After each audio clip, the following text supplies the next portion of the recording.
Welcome to I Do Podcast.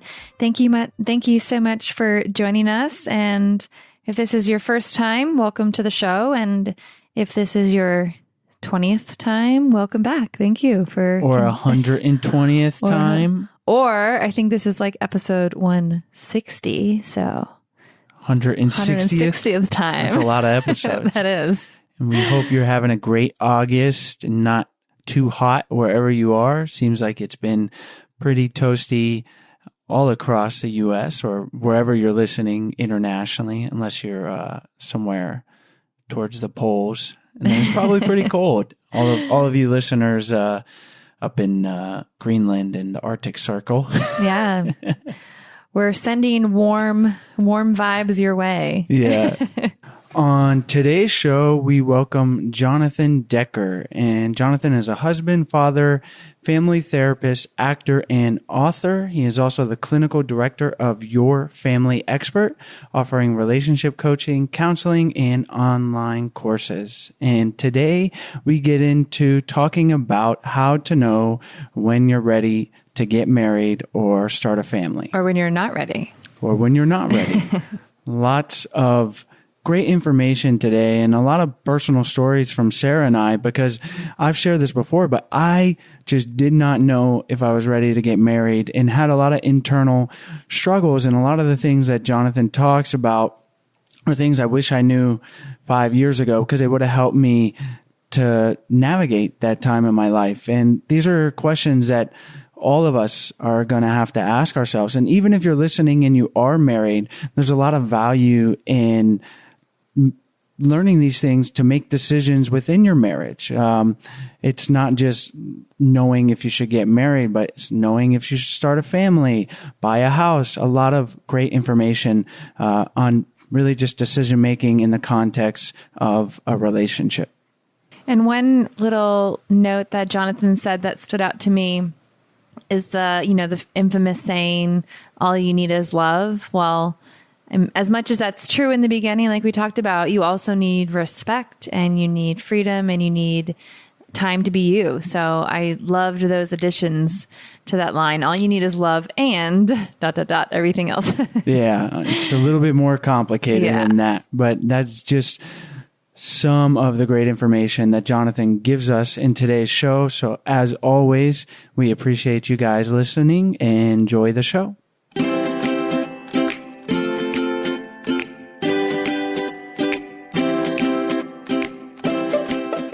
Hi, Jonathan. Thanks so much for joining us on the show today. My pleasure, Sarah. Thank you for having me. Hey there, Chase. What's up, man? Hey, Jonathan. We have given our listeners a little overview, told them about your professional history. Why don't you take a minute, tell us about yourself and why you enjoy helping people improve their relationships? You know, I was very blessed growing up to observe firsthand a very happy, healthy marriage. I know some counselors get into the field because of the opposite. They're in the trenches with a rough family background and want to make a difference. But for me, it was the opposite. I had a fantastic home life. Every day my dad would come home, and before he said hello to the kids or the dog, he would go straight to my mom and give her a big hug and just hold her for a while and kiss her. And we caught them dancing in the living room several times. They were always on dates. They were always very respectful and kind to each other and stood up for each other and just had... I don't think anyone has a perfect marriage. I don't want to say they never argued or anything like that, but they had what I would say was an ideal marriage. And it's something that I very much wanted for myself. It actually messed me up a little bit because I was the only child at the age of 5 who was actively looking for a wife. I wanted to be betrothed like the Lion King couple. And so my mission has always been to have a happy marriage myself and then to help others have what my parents had. And so that's what really got me into the field and into the profession, because I know that there's literally nothing more beautiful or more sustaining or more empowering than being in a healthy marriage. Absolutely. And that is such a nice story of your parents and having that model, because that certainly is going to influence you later in life and has led you to the work that you're doing. So that is a beautiful thing. And today we are going to talk about a pretty big topic, really one of the biggest topics when you are single or certainly dating or in a serious relationship.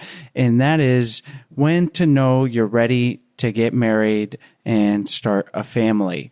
Those are kind of two different things, but a lot of times they go together. And I know this was something that I kind of struggled with, and I know a lot of our listeners out there, is when to know you're ready. So let's just dive right in. And obviously it's going to not be a simple answer. So start us off. Well, I think for a lot of people, they know that they're ready when they want it. There are quite a few people that they're not anxious to get married. They're not anxious to have a family. They want to do their own thing and get an education or build a career or see the world. And they have things they want to do before they quote unquote settle down and get married. And when they have the desire to do so, I think is the first great indicator.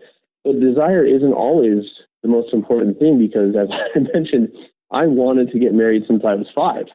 And I know when I entered college, I wanted to find that someone to spend my life with. I didn't want to make memories without her. I didn't want to have experiences without her. And so I was just eagerly looking for that person, anxiously looking for that person. And I ended up sabotaging a lot of dating relationships because I was moving too fast or I wanted too much. And I didn't leave time for it to breathe. And so in my case, I knew that I was ready to get married, ironically, when I was okay to be on my own. I still wanted to have somebody to share my life with, but when I realized that instead of thinking, the Jerry Maguire line, "You complete me," it's so romantic, but I don't know that it's true. I think "you supplement me" is less romantic, but perhaps more accurate. That when you are mature enough to build a life worth living on your own, and there's not this level of desperation of I can't live, I can't breathe until I find this person. That when you fill your life with good things and good relationships, and that you're making a difference in the world and in your community, and that you can look at yourself in the mirror every morning and like who you see, that's the time that you can invite somebody in to share that with you, because you're not marrying somebody so that you have a life preserver, so that you're not alone. And that's what I tell my clients, and that's why so many people get into unhealthy relationships, I think, is because they're terrified of being alone. And what I tell people is, if you're afraid of drowning in a sea of loneliness, then you're going to grab a hold of whatever slimy piece of driftwood that comes floating by to stay afloat. And that's why we end up with jerks and with losers sometimes. And when we can swim on our own and we're okay on our own, we find somebody that we want to share that with. Then it's not about, I need a man or I need a woman in my life. It's, I want to be with this specific person. My wife, I asked her one time after we got married, because I just think the world of her, and I think she's so amazing. And several times a week, I just pinch myself. I can't believe that she chose to be with me. And that's the honest truth. And I asked her one time, I said, "Do you really prefer me to any other man?" And she says, "Any other man? Heck, I prefer you to being alone." What she meant by that is she loved being alone. She was tired of guys. She was she was happy with her life, but she allowed me to step into that and to share that with me. And so I think that maturity of being okay to be on your own, ironically, is how you know you're ready to get married. What do you all think? Am I off base? That's might be a weird way to look at things. No, I think this is a great place to start. And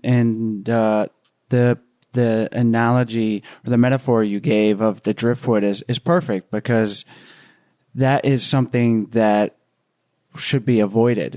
And it's not the answer of when to know you're ready, but it's kind of a preventative thing that, like, you're not ready. Yeah. if you're just looking for any piece of driftwood that comes along.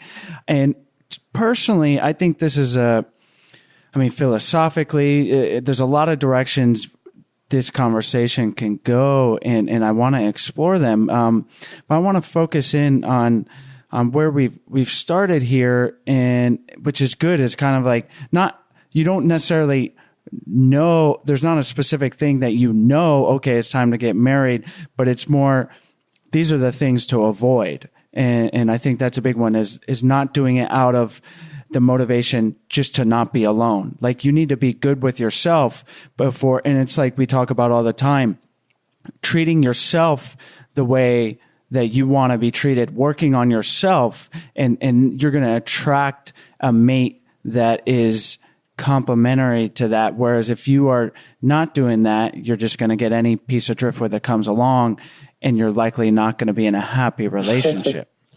It's so true, and I want to clarify on the off chance that anyone that I dated before my wife is listening, you're not driftwood. I wasn't speaking of you. I thought they were all fantastic people. I was talking more about clients, and but I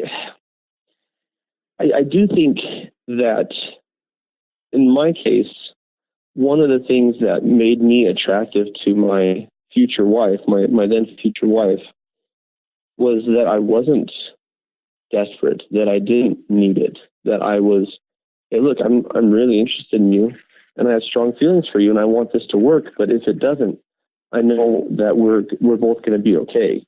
And that took a lot of pressure off of her, that I wasn't treating her like, help me, Obi-Wan Kenobi, you're my only hope. That she had the freedom to see what she felt about me and to take her time to figure that out herself. And so, yeah, that's absolutely true. And another quick tangent, if that's okay, on this topic, going in a different direction, is how do you know if you're ready to get married? In some sense, you're never ready. Just like you're never ready to start college from high school, you're never ready to have a kid. I mean, any major life transition is going to test you beyond your current limits. It's going to take you further than you've gone before. If ready means, yeah, I'm gonna rock marriage, no problem, then you'll never be ready.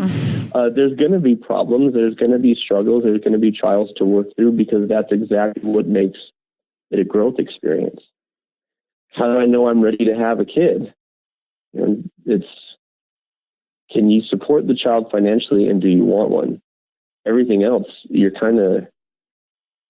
could read every book in the world, and there's still going to be curveballs thrown at you. And it's the same thing with marriage. So for our listeners right now who are thinking, okay, so I really need to work on myself. I need to be okay with myself before I am ready to jump into a relationship or start to think seriously about committing to this person for the rest of my life. What would you tell them to do to be able to focus on themselves? Do you have any specific tools or exercises for them? For me, a huge part of it was being willing to endure the loneliness. When you want to fall asleep in somebody's arms and there's nobody's arms there, or I think the best thing you can do is, while there's no relationship that replaces a romantic one, you can nurture close friendships. You can nurture relationships with family and with friends. And you can reach out to those who are lonely and downtrodden. I remember I went through a pretty bad breakup in college that was really hard on me. I wanted to marry the girl. It didn't work out. And so I spent a lot of time visiting the elderly, the widows and the widowers in a rest home. And I go and we play cards, or we read books, or have them tell me about their lives. And I found that I'm not specifically saying rest home is what you need to do, but if you find yourself feeling sad or miserable, lifting the burdens of others is one of the greatest things you can do to have meaning in your life and to not feel lonely. And so that is something that I would do. I would also, don't spend your days on Netflix or gaming. Go to the gym, read books, use your talents to improve your community, go to school, join a volunteer organization, work on your career, do something that gives your life meaning. So you're not just kind of waiting to start, like Rapunzel in the tower, right? In that movie Tangled, when will my life begin? Like, you're not just waiting for a man or a woman to show up so your life can start. The hardest thing for me was, as I said before, I was really struggling with, man, I'm making all of these memories without my spouse. I want her here. But I realized once I found her that I was glad that I did all those things. I was glad that I had all those life experiences before. So don't discount the things that you can do while you're single. And that will give you a life that's worth living on your own. And then you can invite somebody into it.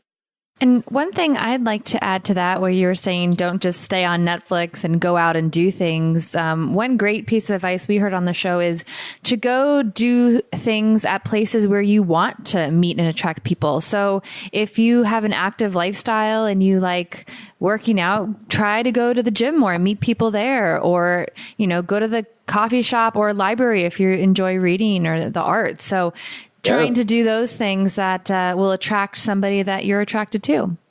Absolutely. I mean, in any community where there's an outdoors scene, you'll find biking groups and hiking groups. Or if you're into the art scene or the theater scene, I mean, get involved. And the great thing about volunteering is there's always room for volunteers. People are anxious for work that they don't have to pay for, and so that's a good way to get plugged into a scene. People who have shared interests with you, and you might not meet your spouse there, but you'll definitely make lifelong friends. And often those friends are the people who introduce you. My wife, her uncle, and my dad are friends, and that's how we met. So you never know. You never know how that's going to play out. One of the things that I want to unpack, and I think that's important, is the cultural influence that is coloring the way we look at, marriage and starting a family. And I know for me, it was particularly impactful. And I think a lot of people, because the narrative is, you're going to meet your soulmate and to find that person that completes you, or that, they're the one. Like, there's a reason these are words that are in the lexicon of popular culture. And certainly there are people that the night they meet, they know that's the person they're going to marry. I actually struggled because when Sarah and I met, and we've had this conversation, I was like, oh, this is a great girl. And it was fun. And I totally liked her.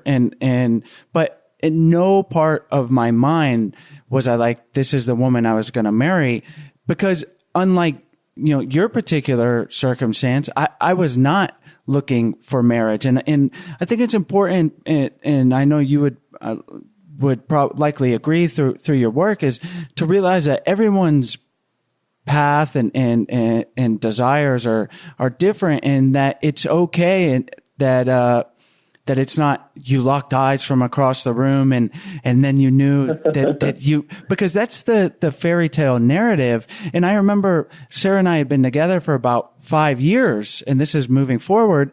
And even then we were in love, but there was things holding me back, and I was not ready for that commitment. And I felt like that was kind of wrong. It was like, why don't I feel differently? And then I later came to realize that our love was different, the way that it was growing. It wasn't this giant, endorphin rush in the beginning.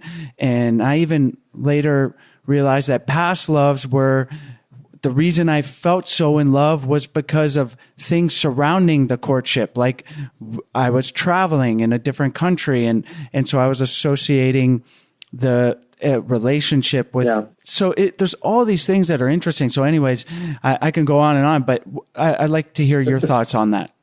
Well, I think sometimes we fall so hard for the narrative that of how it's quote unquote supposed to be, that we are blind to what's real. And the fact is, as much as, and I love movies, big movie guy, and have no shame in owning that I enjoy romantic comedies, romantic dramas, along with my action movies and everything else. But that said, that's all determined by screenwriters. I got punched in junior high, and I remember being disappointed that it didn't sound like it sounds like in the Indiana Jones movies. It wasn't this big, meaty, loud sound effect, this that it was a hollow thud. Because the fact is, a punch in the movie is not a punch in real life.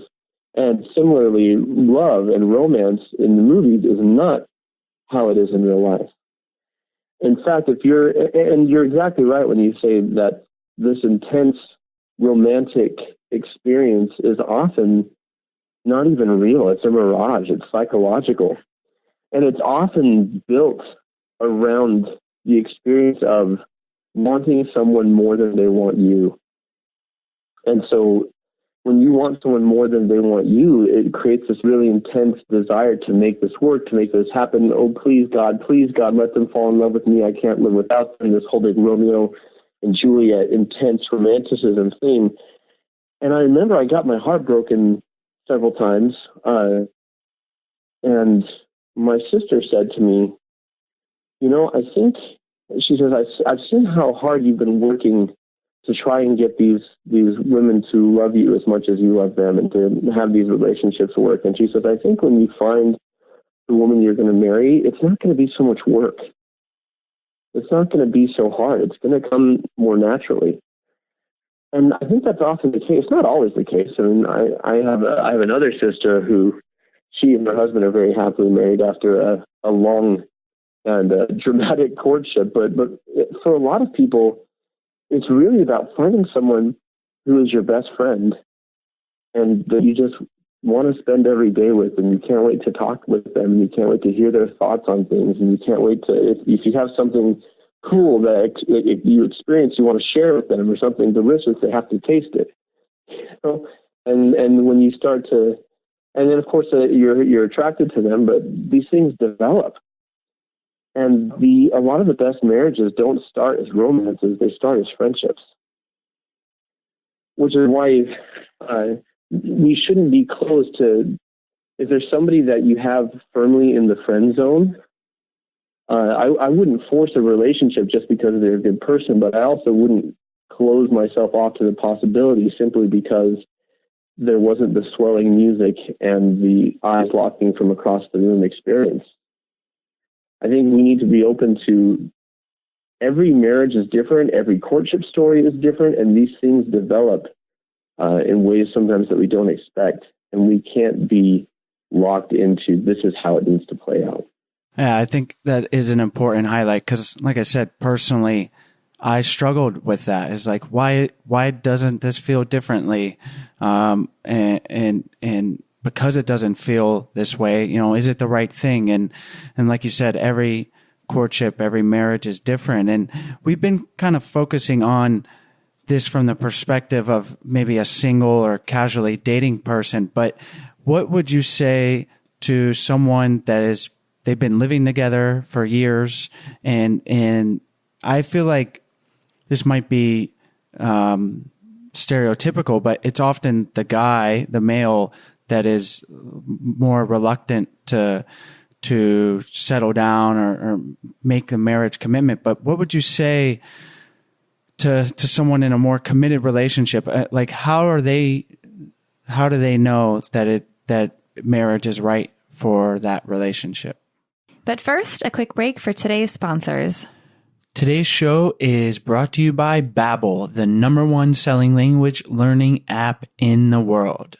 So we need to update you on Sarah's summer goal to learn Spanish and also to become more fluent than our daughter. And if you guys have not listened to the show before and you don't know, our daughter is 3. But I'm happy to say that my vocabulary is now well beyond Stella's at this point, thanks to Babbel and their 10 to 15 minute lessons that are available on the app and online so that I can do them anywhere, almost anytime. So I've been practicing a lot. Not only can you learn Spanish, but you can also learn French, Italian, German, Russian, Swedish, and more. Babbel's lessons are designed to get you speaking confidently in your new language and actually remember what you've learned. So go to Babbel.com and use the promo code IDO to get 50% off your first 3 months. That's Babbel, BABBEL.com, promo code IDO for 50% off your first 3 months. Today's show is also sponsored by Lola. Lola is a female-founded company offering a line of organic cotton tampons, pads, and liners. And now they offer sex products too. Lola makes your month a lot easier. Their subscription is fully customizable, and you can choose your mix of products, absorbency, number of boxes, and frequency of delivery. And now, Sex by Lola line is also available for subscription. So you can add your condoms, personal lubricants, and cleansing wipes to your monthly order. Lola's subscription is also super flexible. You can change, skip, or cancel your subscription at any time, and you can also set your delivery date so that everything is conveniently delivered to your ideal schedule. Until now, our only options, and by our, I mean us women, the only options we had for condoms have been products aggressively marketed toward men and their desires. What about our needs as women? At Lola, women come first. Lola helps empower you to make decisions about your sex life and use great products that are all 100% natural. Having Lola delivered right to our door in a box personalized to have the right variety for my needs just makes it a lot easier, especially when you have a busy life like we do.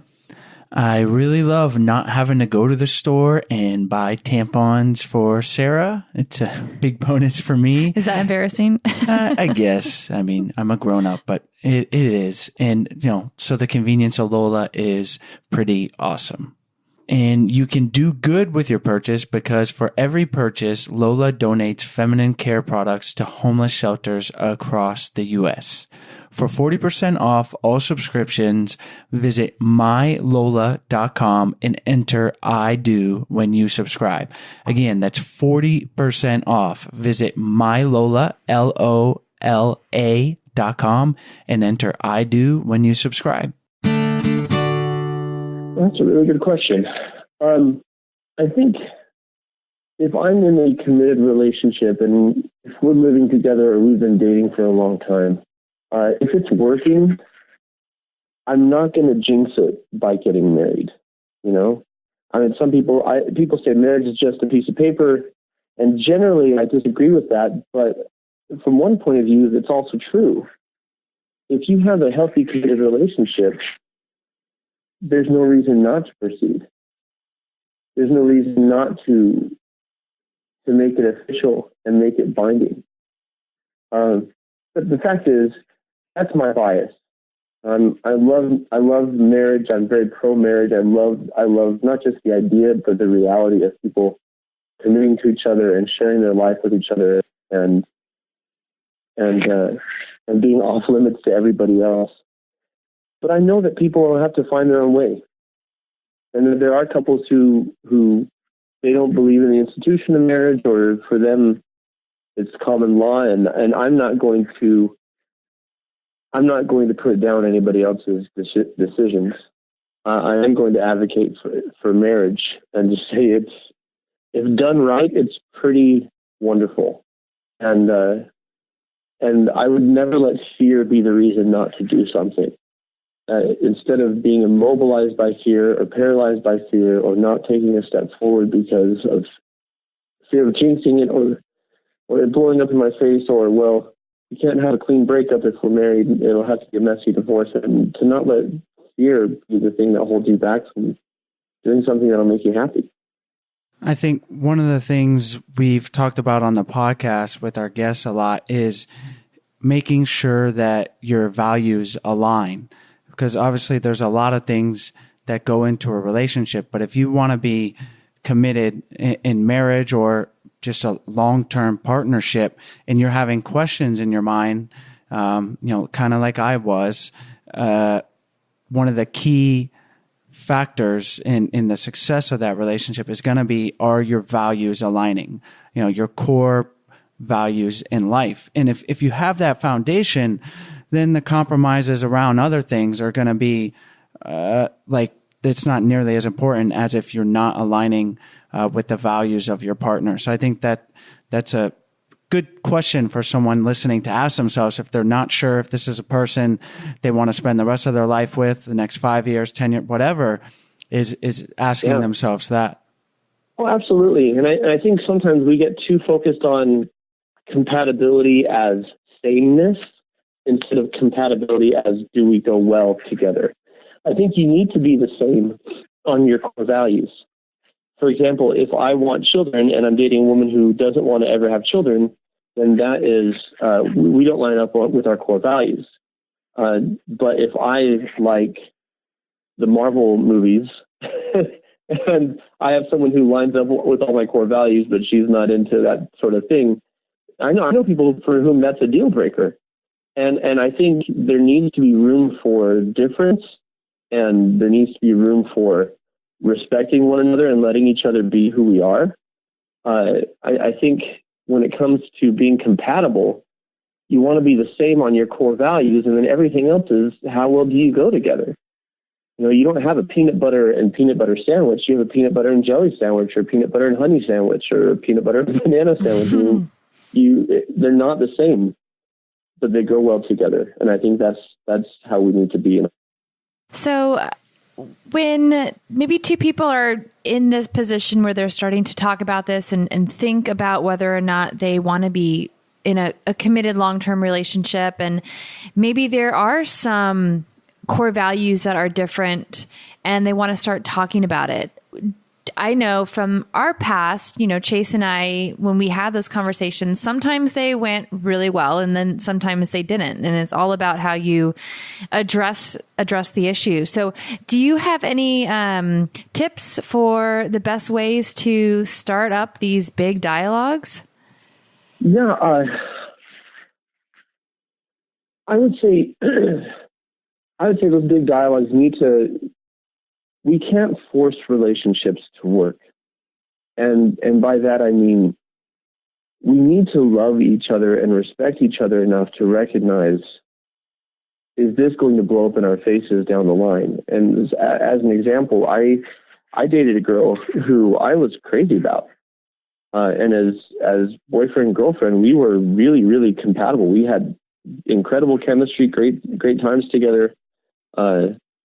But I wanted a family, and she didn't ever want to have kids. And we knew, and there were other factors there as well, other core values where we didn't align. But it wasn't just that we didn't align. It was, would we find ourselves in a position of trying to change each other and even resenting one another because of that? Would I resent her if we didn't have kids? Would she resent me if I pressured her into something like that when it wasn't something that she wanted? So even though we had very strong feelings for each other, and I would even say great love for each other, it was an acknowledgement that this is not going to happen, and we need to care enough about each other to not try and make each other change. Now, that said, there's also something to be said for if our core values don't line up, are they things where we can agree to disagree, where we can let each other be? I know a woman who is Mormon and her husband is Jewish, and they had and for a lot of couples that would be a deal breaker. But for them, it was, we're going to honor each other's traditions, we're going to honor each other's beliefs. You're not going to try and make me Jewish, I'm not going to try and make you Mormon, and we're going to let each other be. And it adds real flavor to their marriage. And I think those lucky kids get Christmas and Hanukkah, which is fantastic. And that varies from couple to couple. Because if you don't share, for example, a core religious or spiritual value, or if you don't share religious beliefs, but you share a common spiritual value, which is neither of us are going to try and convert each other, and we're going to respect one another and learn from one another, then that would be compatibility. Whereas if it's, no, I need someone who shares my faith so that we can raise our kids in this and we can have the same traditions and the same beliefs, then that would be irreconcilable. And I think so those conversations, to answer your question, need to start with an acknowledgement of the Beatles were wrong. When they said love is all you need, you also need respect. You also need freedom. You also need to be you. And so are we going to approach this conversation of not, we need to make this work no matter the cost, but instead, how are we going to preserve the integrity of each individual And I think that's how you start with that. And I don't need to change you. I just need to respect you. That's a great point. And there's another one of those cliche kind of cultural myths. We hear love is all you need. And it's like, no, you need other things. Or love trumps all. Yes, love is a beautiful thing and it can have amazing power. But I think that's where a lot of people go wrong, is that they think, well, we love each other, and so everything else is going to work themselves out. And in the short term, maybe that will feel okay. But if you're talking about a long-term committed relationship, and using the example of kids, one partner wants them, the other doesn't, and you go, oh, whatever, we love each other.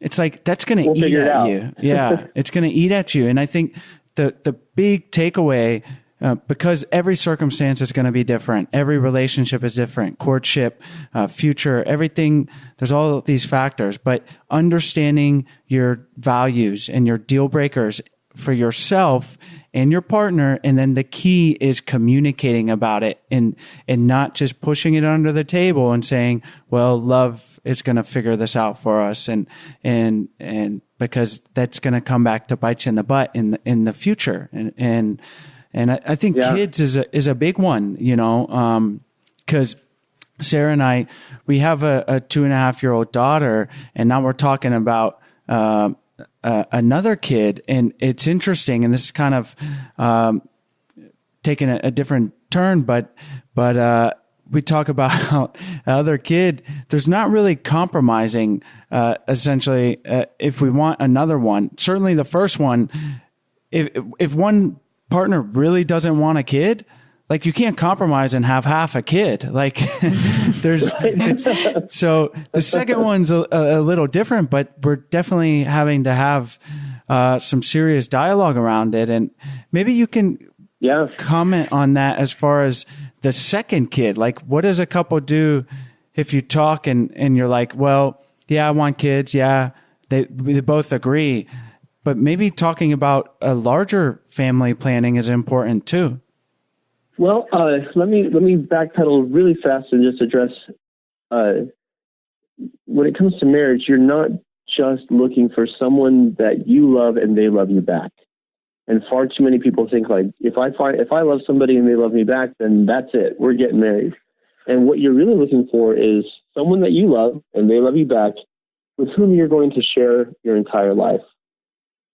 And with whom you're going to have wings to fly, and they're going to have wings to fly as well. And if being in a relationship with this person is going to inhibit you from being you or pursuing your dreams, then you're going to want to take a long, hard look at it. Now, as far as having a larger family is concerned, I guess what's the question specifically about that? So I didn't quite understand. Yeah, I'm sorry. so specifically, I'll just give you our example. Sarah and I, before we got married, we talked about kids and we both wanted them, but we didn't talk super detailed. I mean, Sarah did say about how many kids we would want. Oh, I think you said, more than one. And I was kind of like, I was open to the idea, but I wasn't dying to have it, but it wasn't like a deal breaker, and it's still not. But I guess now more specifically, we're running into Sarah wants another, and I'm more firmly against it at the moment. And I didn't say forever, I'm like, I'm open to it, but right now at this present moment, no desire. And so we've kind of at this, not an impasse. And like I said, Sarah's open to this conversation, but I guess how would we navigate this moving forward?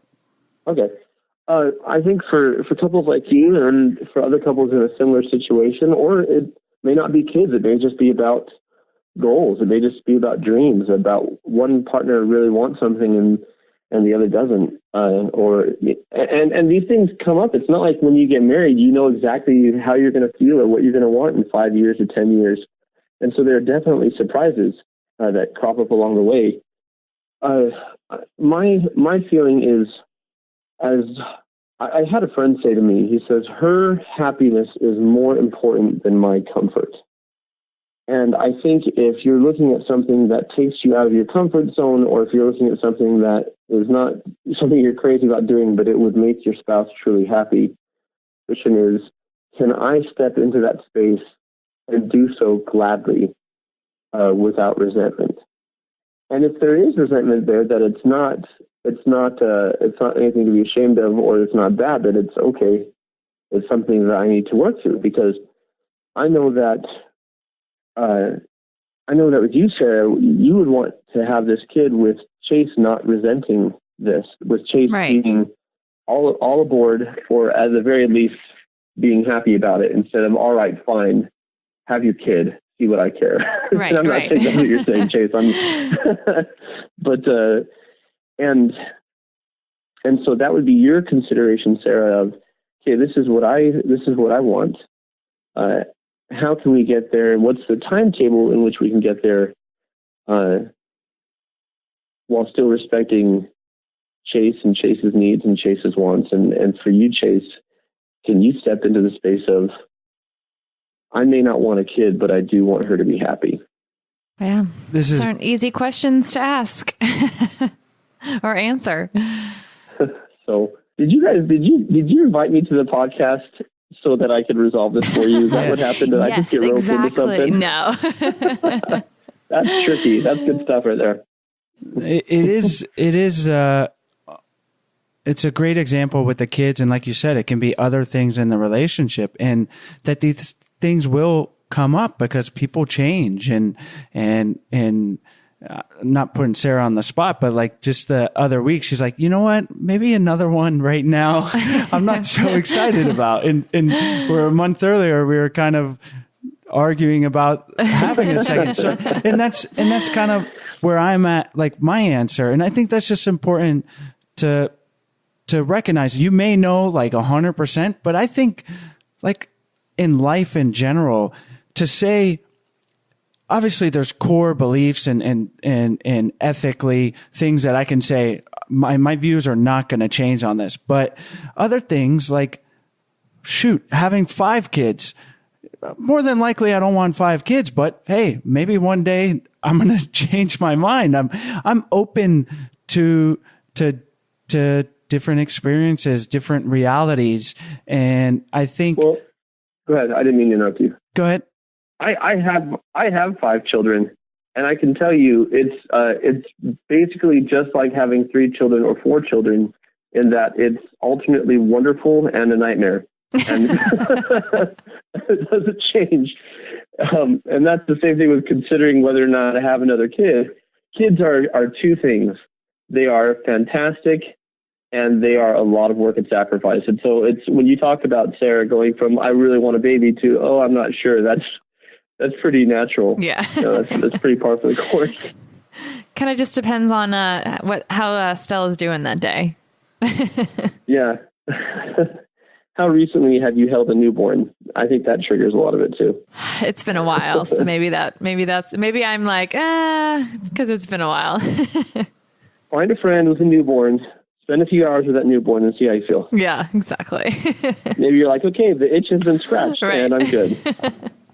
Or you might say, oh, that just made it so much worse. Right. I know. These are great things to think about. And I think the key here and why Sarah and I work together so well and in a successful relationship is the key is that we're each respecting each other's thoughts and communicating about them. So doing this before you're married is obviously important, and then dialing that in so that when you are married, something as big as, family planning doesn't become a polarizing issue, and that I'm able to respect Sarah wanting another and then changing her mind. I'm not going to hold that against her. And at the same time, she can respect me not wanting one at the moment. And that we, specifically, like kind of where we're at right now is like, all right, we've discussed this, and in a year we'll reassess, and see where we're at. But the key being that there's that open communication. Yeah, absolutely. Well, Jonathan, this has been really valuable for Sarah and I, and for our listeners. We've worked on our family planning here, but in all seriousness, it is a lot of great things to consider for our listeners out there who are single or in a relationship, trying to decide on where they need to be as far as marriage or long-term commitment, and then certainly family planning and other big decisions. So a lot of great stuff today. Why don't we finish up by having you tell our listeners where they can find you online, and then we'll say goodbye. Thank you. Our website is yourfamilyexpert.com. We offer, if you live in the state of Utah, or there's several other states, if you live in the state of Utah, we do face-to-face therapy. If you don't live in the state of Utah, then we have online relationship courses. Basically, everything that I generally teach my clients, we have put into online courses on communication and on marriage foundations and blended families and hope after divorce and dating smart and parenting and all these different things. You can take these courses online. We also do relationship coaching wherever you are. So yourfamilyexpert.com is the site, and that's also where you'll find me on social media. It's just Your Family Expert on Facebook, Twitter, etc. And if you'd like to ask me a question, reach out to me, yourfamilyexpert.com/contact, and I'm happy to give you a free 15-minute phone consultation, work with you in any way that I can. But as I say, these courses have been designed, these online courses have been designed to reach you wherever you are, and you can find those on our site as well. We have a free Fight Less, Connect More course that you can take absolutely free to test it out. So hop aboard. Awesome. Well, excellent. Those links will all be on your show notes page on our website at idopodcast.com. And again, Jonathan, thanks so much for joining us on the show today. It's been a true pleasure. Thank you so much. Hi, guys. We hope you enjoyed today's episode. As always, all the links are in the show notes page, as well as on the podcast description. And while you're on our website, we encourage you guys to check out our 14-day Happy Couple Challenge.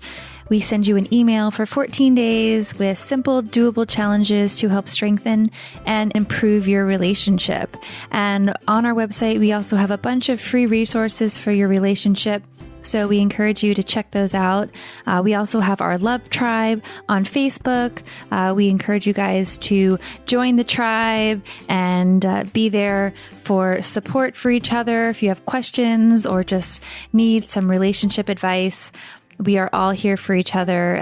The group has grown to almost 1,000 people, and we love it. So we hope you guys join that. You can go to Facebook, Love Tribe Fam, and you'll find us right there. And if you are interested in learning more about our flagship course, Spark My Relationship, we hope you guys check it out. We have a special offer that is only for podcast listeners. So you can go to sparkmyrelationship.com/unlock, and you can unlock that special offer and learn more. As always, thank you guys so much, and we'll see you next week.